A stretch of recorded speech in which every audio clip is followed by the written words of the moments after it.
Anima-saurus world, and thank you so much for joining me on another Interviewasaurus. Today I'm very lucky to welcome to the microphone Jess Bull, who's the Officer and Team Leader at K.A.T.E. Welcome, Jess. Thank you so much for having me, Kim. It's a real honour. You're welcome. You're welcome. Hey, now, just for everyone who's kind of listening in and haven't met you before, you want to just give us a quick overview of what you sort of do as a whole?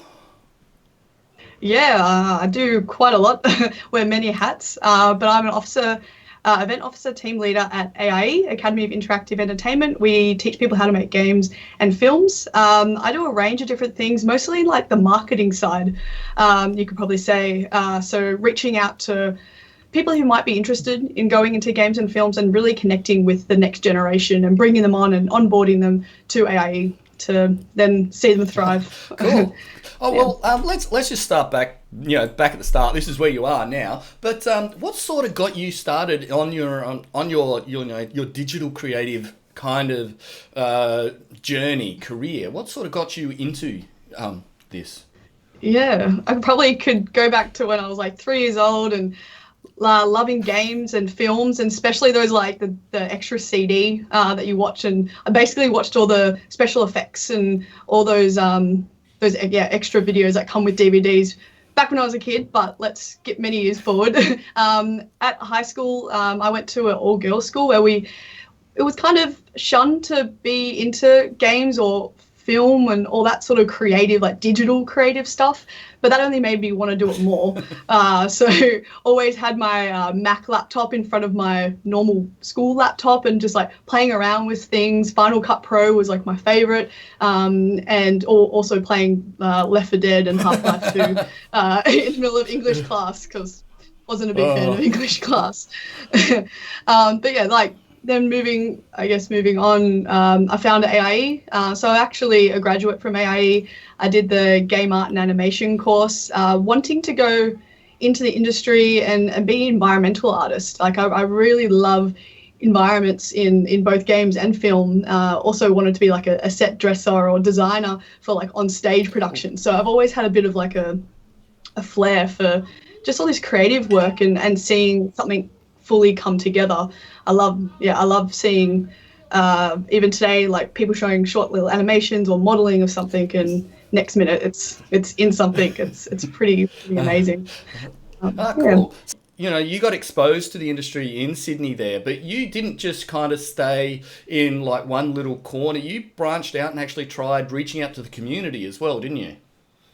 Yeah, so when I was at AIE as a student, I actually kind of talked to the marketing department and just said, hey, what can I do? Can I help out with anything? Can I carry brochures to an event? And like thankfully they helped me, they let me attend some marketing events, and I really got a flair for helping like organize these things and being a part of something bigger, which then made me kind of I created this networking event as a student still. So we had, I think it was 2 or 3 times a year, I helped organise all of AIE in Sydney to come together each year, because it's over 2 years or 3 years, and we all come together and have a meet-up and networking night so we could all know each other, because obviously at some point we're going to be working in the industry together, so may as well be friends now. So then that kind of carried on for a few years, and even when I graduated, continue doing that. So that was my first little touch of like organizing events and getting kind of the industry together, even though it was still within AIE. I then also kind of connected with IGDA to do like networking events as well, just helping out with them, carrying tables and things, and then started to then organize some like global game jams and things like that, which really connecting to the industry. Say the global game jams are a big event. So what was did you know about them before you got into AIE, or? Not in. I only found out about them when I got to AIE. I did participate. I participated in 2, and then since then I think I've run 3 now, which has been awesome. Seeing just so many different people who have studied at different locations. We use AIE as a location to run these events, but it's really cool to see the community to come together, even though there's some who are still studying or some already in the industry. So we have like people from wargaming and chaos theory games. They come and they mingle with the normal students, the peasant folk. The starters, Yeah, the the normal normal people. people. So it's really nice to see the industry and people who like powerhouse industry people coming in, and they actually don't sometimes work together. They all split up and then go with other students just so they could meet each other. So it's always really nice to be a part of that and to also then see them progress and even like get jobs at some of these studios as well once they've graduated. Yeah. Well, how has that been growing? Because with everything that's been going on, like the Global Game Jam wasn't specifically about being in a location; it was quite open. So has that been has COVID really affected any of that sort of back end stuff? So the last Global Game Jam was actually in January, so we were able to have that, and that ran fine. There has been actually a couple of people from overseas who have reached out, actually last week, reached out about organising an online Global Game Jam, but it's a bit more of like competition style, where Global Game Jam, there's not really always prizes. It's always just about, let's see what we can build and let's grow together and make something fun.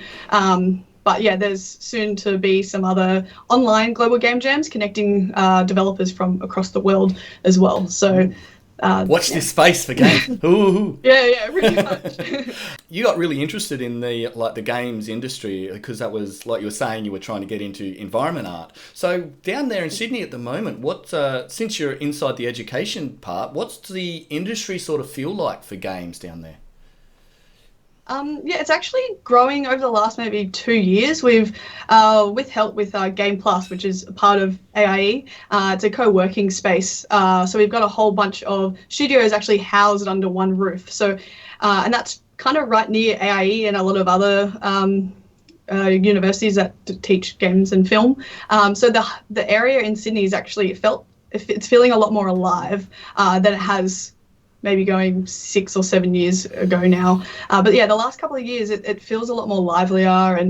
And since all those studios are under one house, or one roof, they can all talk to each other and get support from each other, and other developers going in to use that space and then mingling with those other powerhouse developers, and kind of, it feels like it's growing. And especially, I also feel during COVID, there's been a lot more, I guess, jobs out there. Like I've seen a lot more like emails are coming through saying, hey, we've got these job openings. So it seems like things are moving. Yeah. So coming out of it on the other side of it, especially if you're a student, you think that you're optimistic that there's going to be quite a good pickup for people to be heading into. Yeah, it's definitely growing. Definitely. I feel like every year, the last, I would say 2 years, it's only growing. And with COVID and everything, I don't think we're moving back too much. Yeah. So is there, so with that, is there like a particular sort of platform or anything that's sort of taking off more than anything else? Is it like educational games, or is it doctora games, or is there any particular thing that's sort of growing? A bit of everything. Educational games have come up in the last couple of years as well, and a lot more students are kind of realizing that this is also a huge market. There's a lot of students, they always think, oh, I'm going to work at Blizzard or make the next MMO. Like, you have to kind of sometimes start small, and especially in Australia with the mobile development is so huge, and it's growing. People, they're realizing that, oh yeah, this is definitely a market, and of course we're moving to online studies. There's a lot of these like opportunities to make games for training and education. Just touching on that as well, since you've come into online, how did you have a huge? Was there a huge structural change for you when COVID did hit? Yeah, it was actually really surprising. Well, so our whole marketing department at AAE kind of moved around a little bit. We had a restructure, and right as COVID hit, I was actually promoted to event officer team leader. So we have a whole new department doing events for AIE and brand awareness, and attending high schools to talk to students and just saying that this is an industry that you can get into. But events, obviously, we can't do them. So being a new event team, we had to come up with strategies and do online presentations, online workshops, weekly live streams. But it's kind of made us grow a lot more in using technology for these streaming, like using streaming platforms, and also reconnecting to our alumni. So we've been actually doing weekly live streams with graduates from A.I.E doing amazing things, and it's been really awesome to have that connection back with our alumni and just reconnecting to our people and just finding out what they were doing and you know. So what sort of things did you lead into right after you graduated? So it was actually quite interesting because I've done a lot of stuff within A.I.E, not just a student, but try to help out as much as possible, and just I love networking and communicating to people, and with my kind of backstory of going to an all-girls school and not really being allowed to explore this sort of industry, and it was just dance or singing or sewing were our main subjects that a lot of the students did. I actually created a work experience program at A.I.E and was landed my first job at A.I.E straight after I graduated. So it basically allowed students in year 10, 11 and 12 to come to A.I.E for a week. I actually taught for that whole week. It was 9 till 3, and it was basically each day I created as a new job that they would do in the industry. So one day they're a concept artist, one day they're 3D modeler, one day they're an animator, one day they're a game designer, one day they're a programmer or a game engine, or they work in a game engine. So it's kind of like a fake job. So they would be an animator. I would teach them the tools that they would need to make a basic animation, and then they'll have a deadline that they'll have to work towards. So each day they got to experience what it would be like to work in the industry, because it's really hard in Australia for people who are interested in this industry to be able to go to a studio. Like I'm sure like Animalogic or Wargaming, they don't really have the time and the effort and the money to support a program like that for year 10 students. So I got a job doing that. Straight out of A.I.E. So going on to that, this you do get to see a lot of like school leavers, like people who are actually really interested in finding out more about it. So what's the common questions that you get asked from school leavers, especially about what the industry is itself? Yeah, that's a good question. So there's many questions from, is this a real thing? Can I do this? Is this happen in Australia? Oh, my parents won't like this, or they want me to do medicine or something like that. So most of the time it's just telling them, basically running off a list of studios that we have in Australia, and really finding out what they want. Not that what we're trying to sell them. It's more like, is this right for them? So if they're creative, if they like programming, if they've done 3D or thought about game design, it's really just connecting with them on that level, and then saying, yeah, well, we can offer that as a course, and then this is your outcome. You can go to Animal or maybe ILM, and just listing a whole bunch of different studios and different pathways that they could get to that. Talking to the parents are always very fun. Well, what's the main question that the parents ask then? What's the salary? That's always a fun one to answer. And once again, a lot of people are really surprised, especially how big the film industry here is in Australia, and how much it is growing over the last couple of years as well. And then the games industry, how we're really connected to like mobile app development all over Australia. And there's a lot of remote work as well, and in the cities as well. So there's always a lot going on. The thing I've been watching recently is how technology, especially in games, has really ramped up, especially the Unreal Engine. So how do you go about, how do you see that Unreal Engine integrating? Do you think it's going to bring more of the industry together? Yeah, that is a good question. Well, they're actually like teaching Unreal now to year 7s.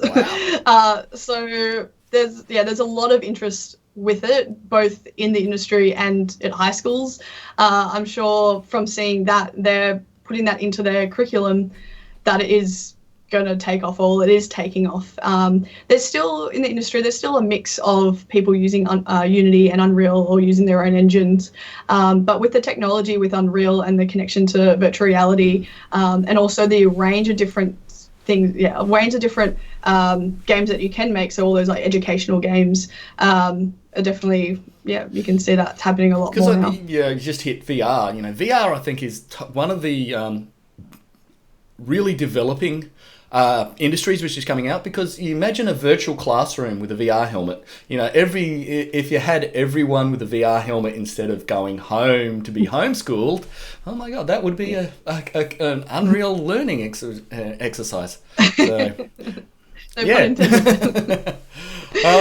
Yeah, I feel like we're getting there with Unreal. Sorry, with VR. Sorry.